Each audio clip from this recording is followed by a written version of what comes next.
Welcome to Finding Forgiveness, a family fairy tale podcast.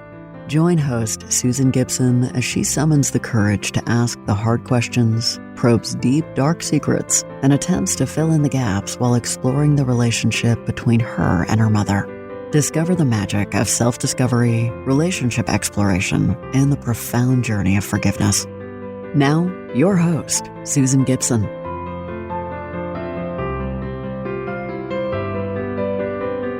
The human soul doesn't want to be advised or fixed or saved.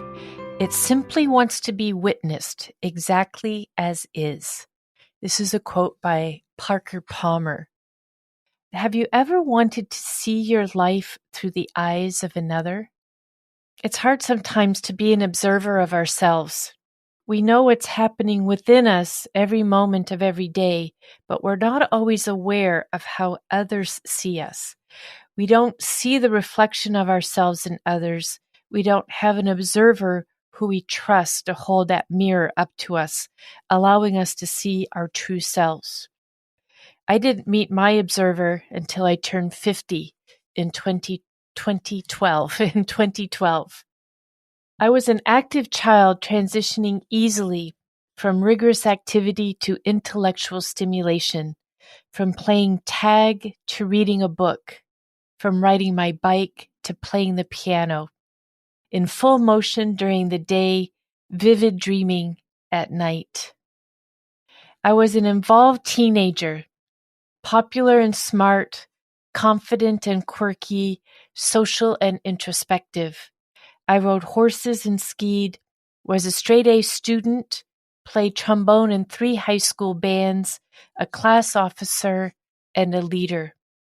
I was an insatiable, inquisitive college student, focused on learning all that was offered, finding my intellectual cravings through obscure educational pursuits. But I was looking for something to probe the boundaries of my intellect.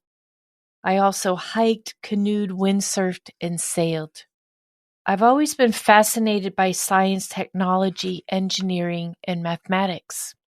A microscope was my prized possession as a young child, right next to my collection of Barbies. I loved mathematics from the start, and my competitiveness came out during pop quizzes and flashcard games. I had one teacher in my younger grades tell me that if I didn't say when I was presented with a flashcard, I would win every time, and that's what I did.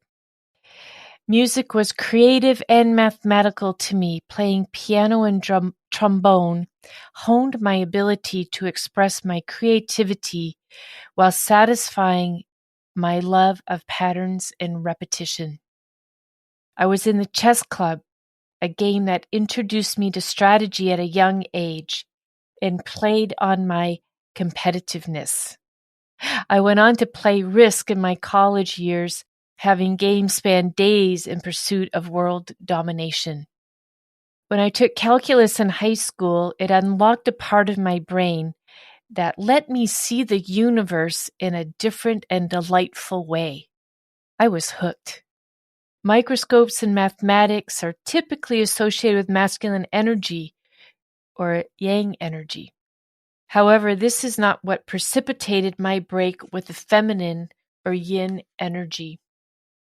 When I graduated from college with a dual bachelor's degree in computer science and mathematics, I started working as a developer for the Navy. This is not what precipitated my break with the feminine. My relationship with my mother, the ensuing estrangement, is not what precipitated my break with the feminine. My marriage is what precipitated my break with the feminine. I didn't know it was happening at the time. You typically don't when you're in it, unless you have that observer who can shine that reflection of yourself back to you and hold that mirror up in an objective and non-judgmental and kind and caring way. I honestly didn't realize it until I left my husband 25 years later. In those 25 years, I was the primary breadwinner, and for several years, the only breadwinner. In those 25 years, I stopped playing the piano. In those 25 years, I was working as a management consultant in technology, being engaged first as a developer, then enterprise architect, then aspiring partner, taking full control of client engagements at the time. In those 25 years, I received a master's degree in applied physics. However, my professional and academic pursuit in fields that are typically associated with the masculine were not that way with me. I honestly believe mathematics and physics are more feminine energy. Mother Nature, nonlinear, creative, playful, and free. That's what I found in mathematics and physics, and I believe that to this day. And that they're less about masculine energy. Father culture, linear, structured, rational, rigid. But that's me. That's how my brain works. Because I was the primary breadwinner, I fell into this persona in my marriage that I would take care of everything, that I didn't need help, that I was the person you leaned on and came to for help, that I didn't need the nurturing and caring and love and support of others. This needs to be done. I'll take care of it. This needs to be paid. I'll take care of it. These people want to stay for a few days. I'll take care of it. Let's plan a trip. I'll take care of it. This needs to be fixed. I'll take care of it. Anything that came up, I was the one who took care of it. I became buried in details. I started to believe that I was linear, structured, rational, disembodied, competitive, and rigid. I even started dressing more masculine, essentially wearing khakis and t-shirts or button-downs every day. I was quick to judge and quick to show how much smarter I was than everyone else. I had one elderly friend tell me, "Susan, no one likes a smarty pants." I thought that was funny. I could outdrink most men that I knew, a weird source of pride in me. I drank bourbon straight or on the rocks all night and black coffee all day. I could be cruel and dismissive. My dad told me one time, "Susan, you can dismiss the world with a flip of your hand." I thought that was funny. This masculine persona, exuding this masculine energy, was so deep inside of me that when I left my husband after 25 years and started a new relationship, my life partner said to me, "Let me be the man." Wow, that hit me like a ton of bricks.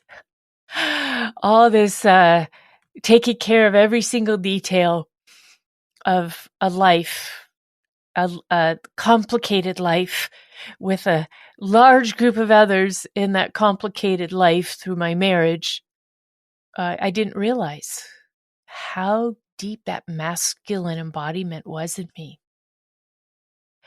When I gave myself permission to really explore this masculine energy in myself, I was able to explore the language that I needed to describe this energy. Once I made this realization and had the language to talk about it, I could make changes in myself.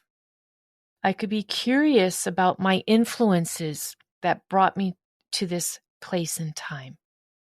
I could be curious about my mother's influences that brought me to this place and time, brought her to this place and time with me.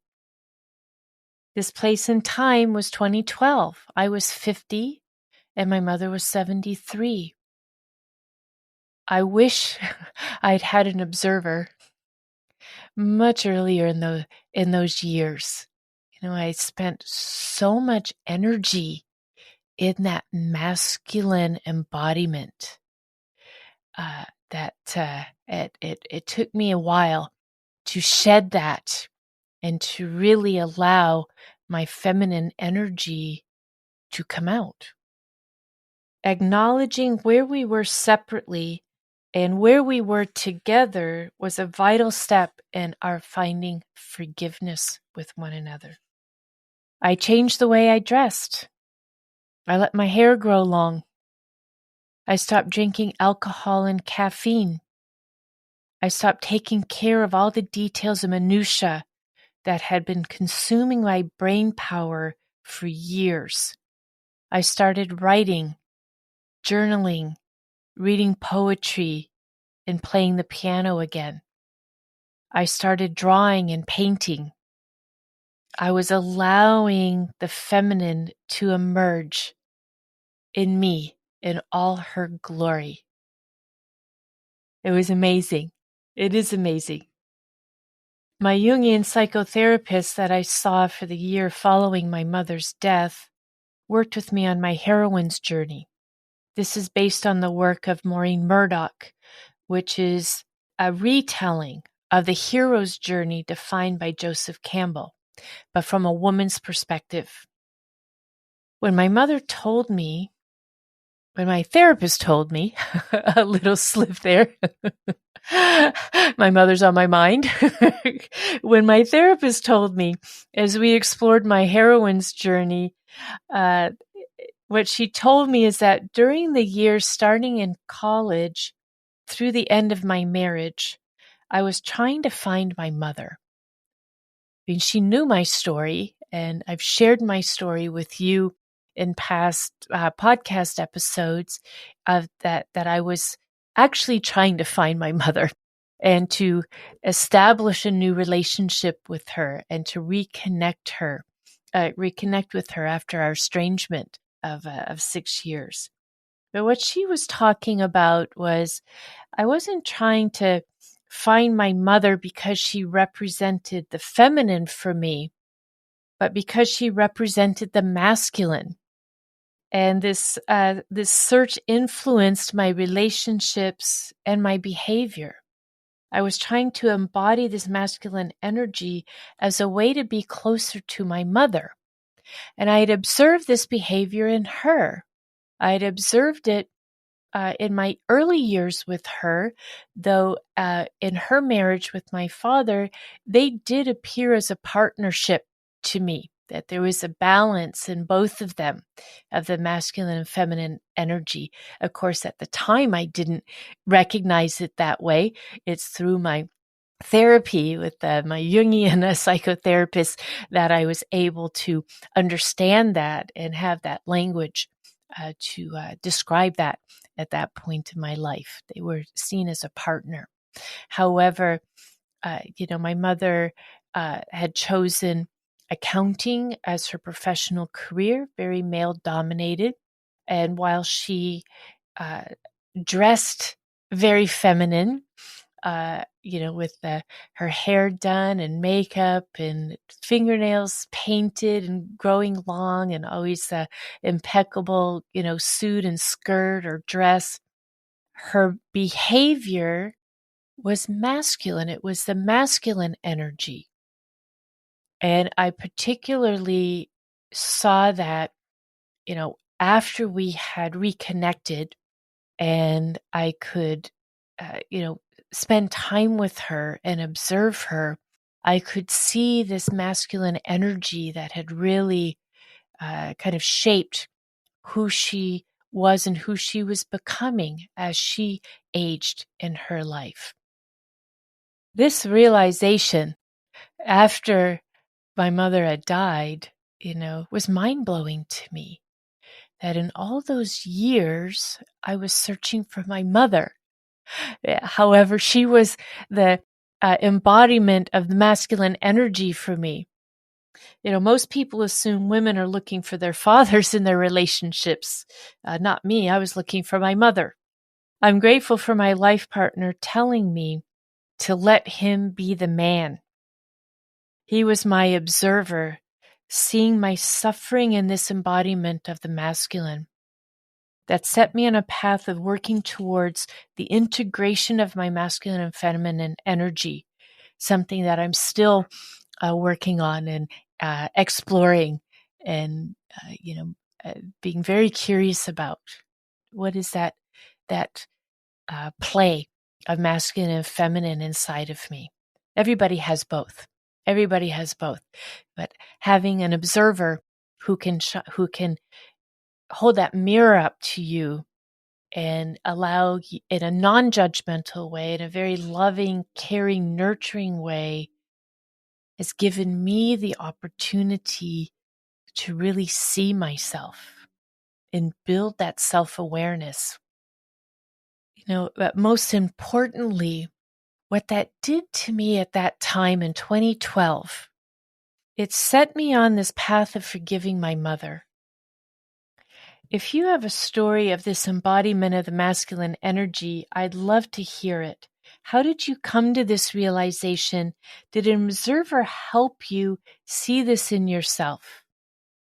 I feel that, I missed a lot in my life because of this.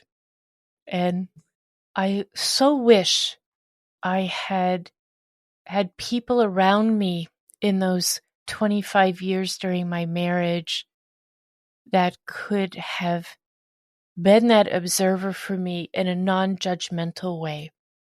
I certainly had enough people around me who were judging me. I certainly had enough people around me who had extraordinary expectations from me. I certainly had people around me who were enabling me to embody this masculine energy. And I remember one day I had started on this path of physical fitness and healthy eating. And it was time for me to buy some clothes that fit me properly. And I remember looking at myself in that, 360-degree mirror that they have in the dressing rooms. I mean, up until that point, I pretty much bought all my clothes online, from more, I'd say, gender neutral sites for those khakis and t-shirts and button downs, and wearing men's t-shirts as well. Oh, for years. I don't do that ever anymore. I will not wear men's clothes of any kind anymore.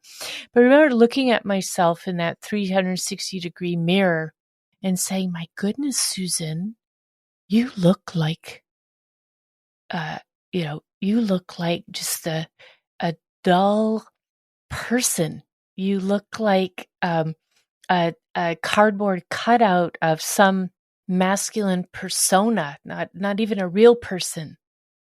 And I wanted desperately to change.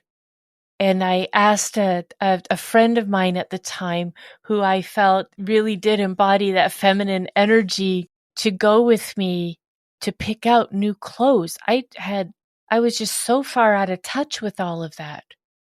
And the judgment I got from people who were close to me within my marriage and that extension of family in the marriage was, oh, you're looking for somebody else. You're doing all of this self-improvement because you want to escape this life and move on.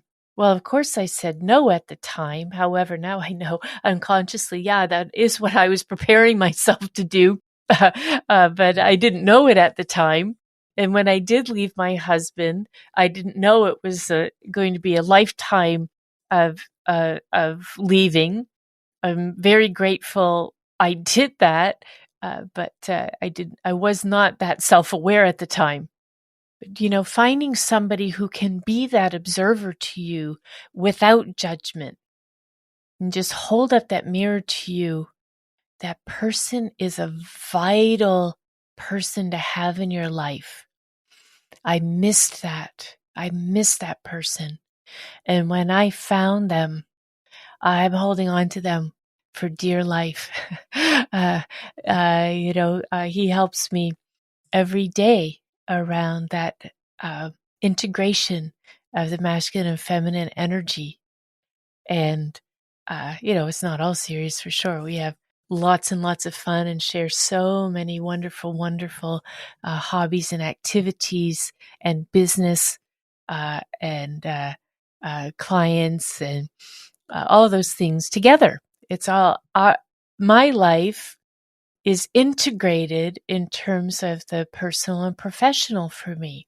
And it's integrated with my life partner, who is that observer for me and who I can be an observer for him.